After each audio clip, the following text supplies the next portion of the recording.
For 3,000 years, this doorway stood in silence, guarding a secret the world had never seen. Then, in November 1922, after years of failure and frustration, one man, Howard Carter, stood before it. A small crack at the top of the sealed door revealed a glimpse into history. Behind him, Lord Carnarvon asked, "Can you see anything?" Carter raised his candle toward the darkness and whispered, "Yes, wonderful things." This is the story of a man whose obsession unlocked the greatest archaeological discovery of all time. Howard Carter, the son of a poor artist from Kensington, England. A sickly child, but with an extraordinary fascination for ancient Egypt. At just 17, he arrived in Egypt not as an archaeologist, but as an artist, hired to copy the paintings inside ancient tombs. But those walls spoke to him.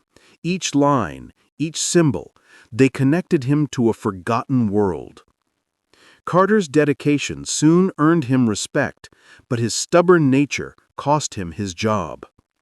He survived by selling his paintings to tourists until fate intervened. In 1907, he met Lord Carnarvon, a wealthy English nobleman who shared his passion for Egypt. One had the money, the other had the skill. Together, they would chase a legend, the lost tomb of Tutankhamun.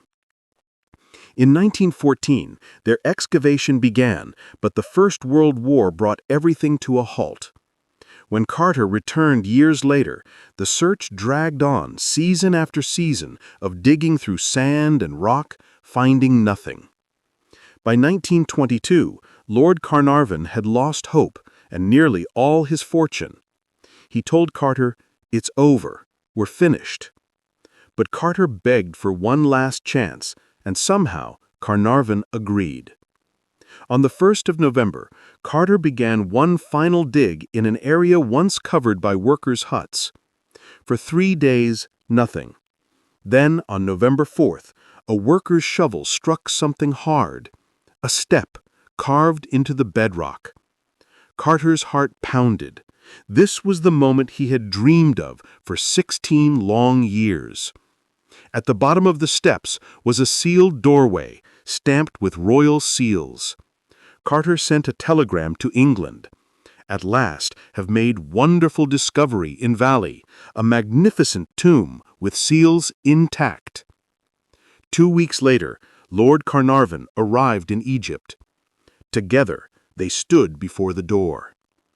Carter made a small hole, and as he peered inside, warm air escaped, carrying the scent of ancient perfumes trapped for millennia.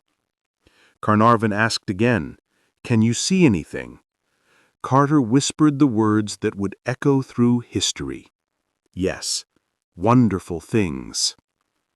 Inside was pure chaos, but beautiful chaos. Golden chariots, statues, furniture, and treasures filled every inch of the chamber.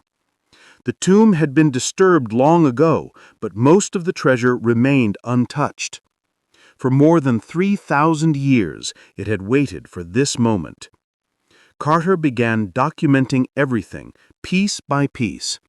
It took 10 years to catalog all 5,400 items. Then, on February 16, 1923, he opened the burial chamber itself.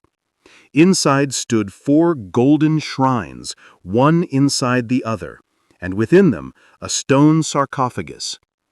When the granite lid was lifted, they found 3 coffins nested together. The final one, made entirely of solid gold, weighing over 240 pounds. And inside lay the mummy of King Tutankhamun. On his face, the legendary golden mask, inlaid with deep blue lapis lazuli, a timeless symbol of divine power. The world went mad. Tut mania swept across art, fashion, and film. But with fame came fear, whispers of the pharaoh's curse. When Lord Carnarvon died months later from an infected mosquito bite, Newspapers claimed it was supernatural revenge. But no curse was ever inscribed in the tomb, and Howard Carter, the man who first entered it, lived peacefully for another 16 years. A century later, Tutankhamun's treasures remain Egypt's greatest pride.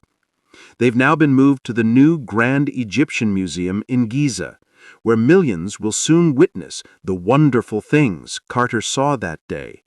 Because in the end, he didn't just open a tomb, he opened a doorway to the past.